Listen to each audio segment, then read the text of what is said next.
What's up, guys? Welcome back to the channel. I'm Justin Davis. Today we're going to check out the new Croc 7 HD Lite version from Geprc.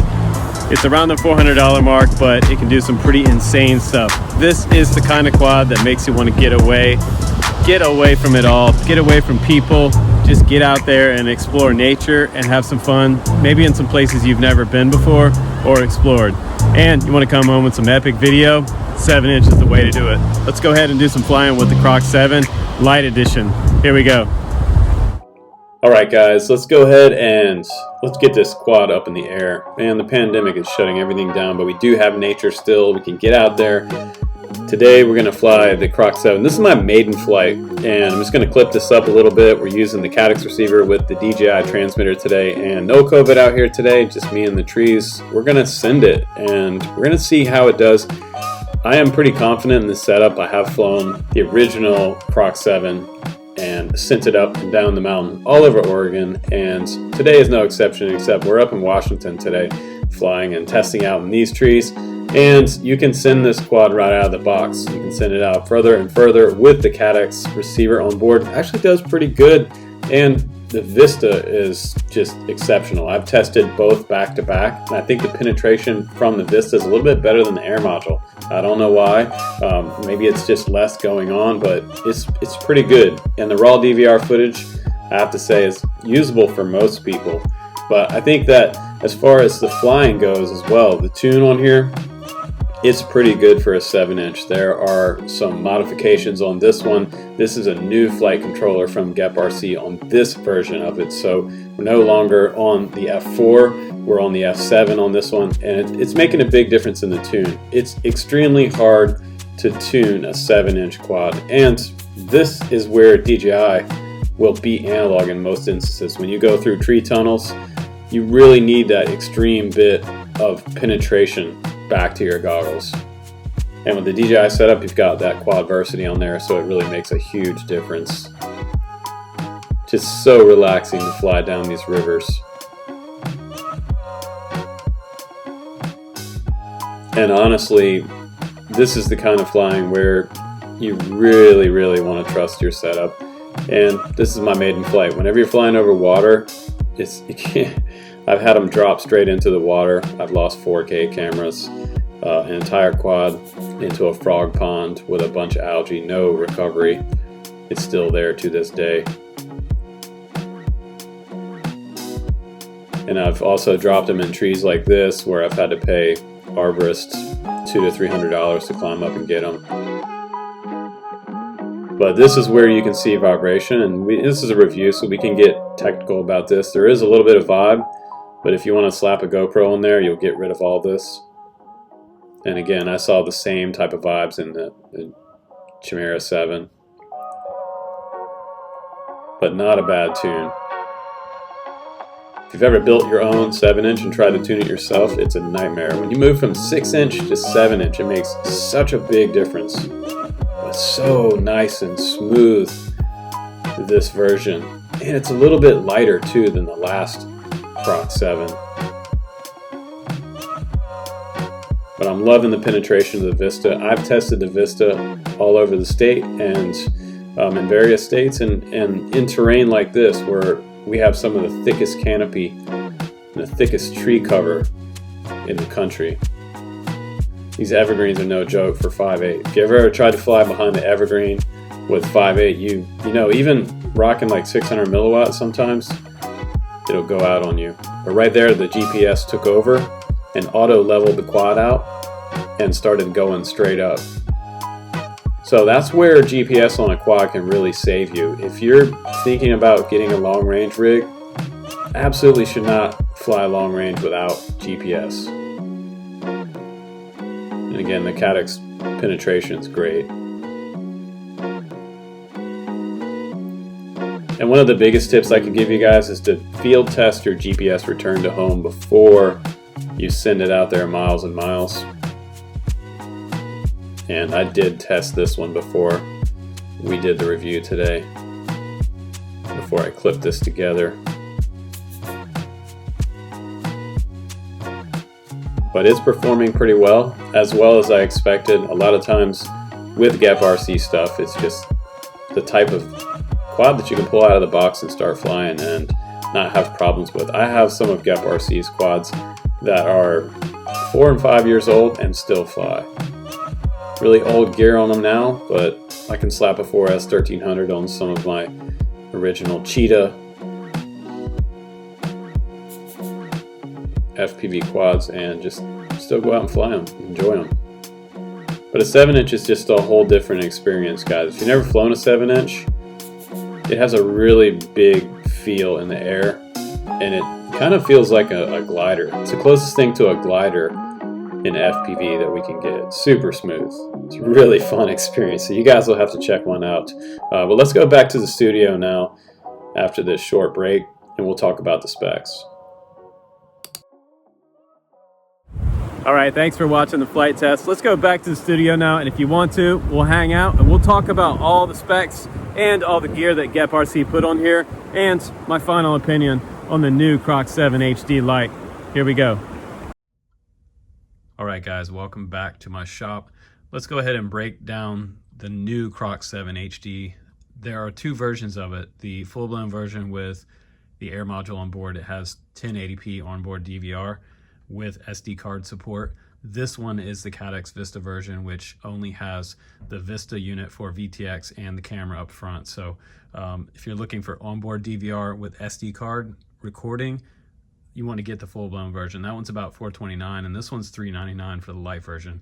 So any video aside from your GoPro on top, you're going to have to record through your DJI goggles, and the DJI goggles are required for both of these versions. I'm not sure yet that there's an analog version, so we'll have to look for that. Now, I might have mentioned before that the new Croc 7 HD Lite is lighter than the original Croc 7. However, when I got back and I weighed it, I thought they had trimmed down the frame a little bit, but it seems to be exactly the same frame, but maybe just beefed up a little bit, because it actually is about 50 grams heavier, the new version with the Cadex Vista on board. This one's weighing in just under 400 grams. This is the original one with the run cam. I believe this was the Nano, maybe even the Nano, the original Nano on here. Full analog setup with the DJI 5.8 antenna in the back. Still had GPS on it, so I could really send this quad up the mountain.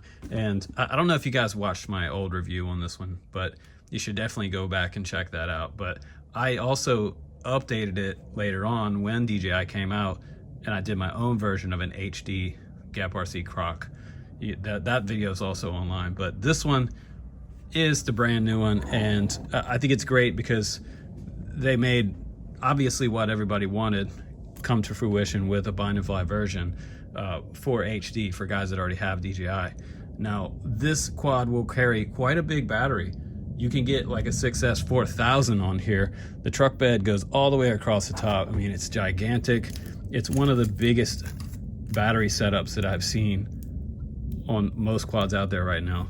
It also has the option to carry the original GoPro mount on there. It is a fixed, probably about 25 to 30% of tilt on there, but it matches the new frame exactly.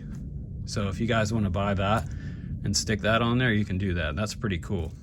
And I still have my original box that my other Geprc Croc came in, and they still have the same dowel prop on there. So this is a 7-inch 7056 prop, and it is a right turn rear setup on this quad. Also, what I like is they still kept that sort of bolt fastener, the red anodized aluminum look on here as well, like the original Croc had.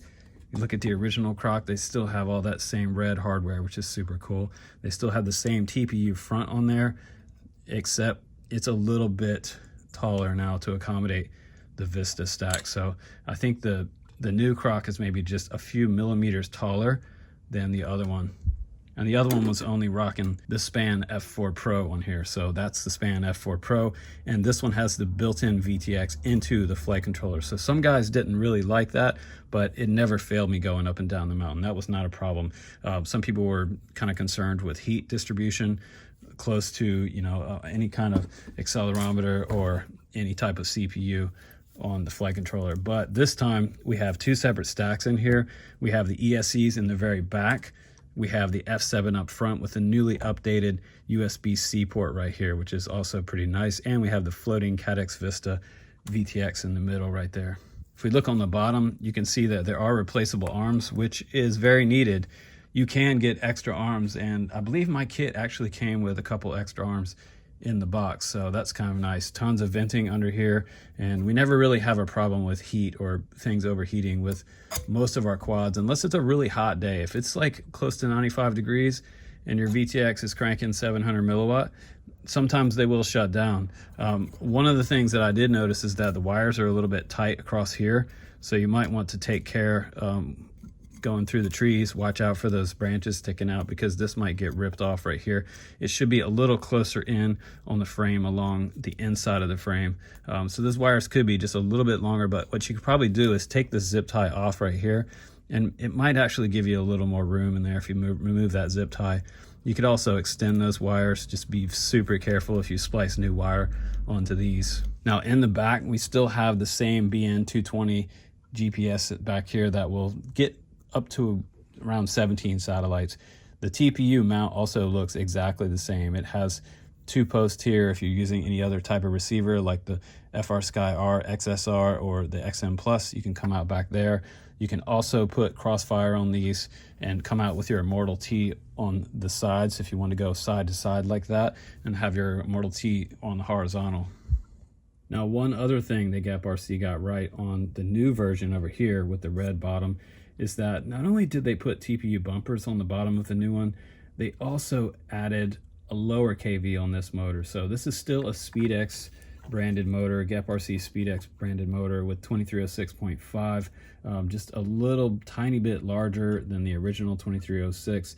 They lowered the KV to 1350, which I think makes a huge difference.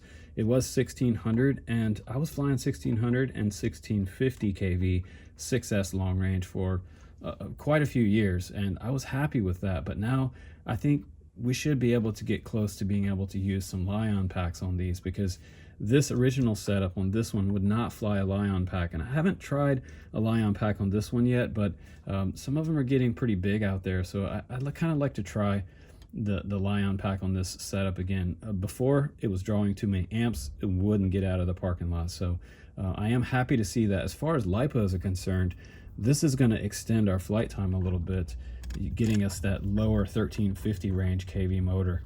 And speaking of flight time, I know a lot of you guys are concerned with flight time for long range distance flying. You don't want to just go out there and fly 3 or 4 minutes like a typical 5-inch race quad.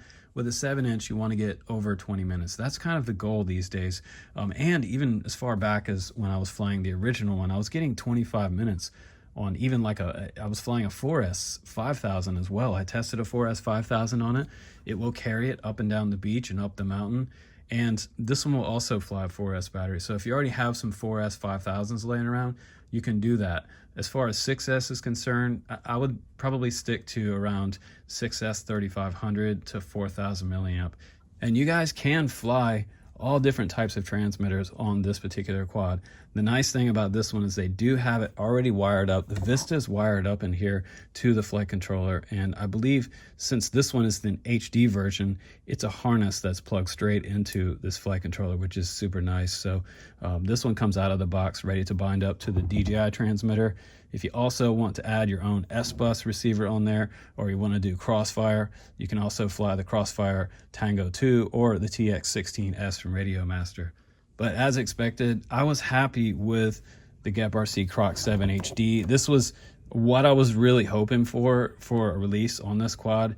I really trusted it right out of the box to send it down the river. And today, when you guys watch that flight test, after I tested the GPS return to home, that was my maiden flight further out. So also make sure that you set up your return to home in the CLI, guys, because sometimes these companies are not doing that for you. And inside the 300 foot range, when you press GPS rescue, it'll drop to the ground. So one thing to think about there. But the tune on there, again, was decent.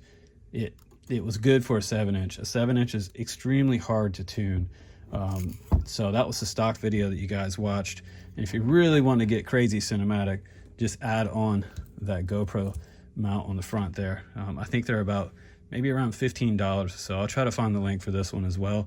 The props I recommend and the battery. And coming up on the channel, guys, we have the baby Crocodile. So super excited about this one too. We're gonna fly this one with some new Geprc 18650 batteries. So this one's gonna be fun. This one should hopefully get us over that 20-minute mark that we're looking for with these quads. So I'll let you know how that testing comes out. But for now, I'm extremely happy with this one.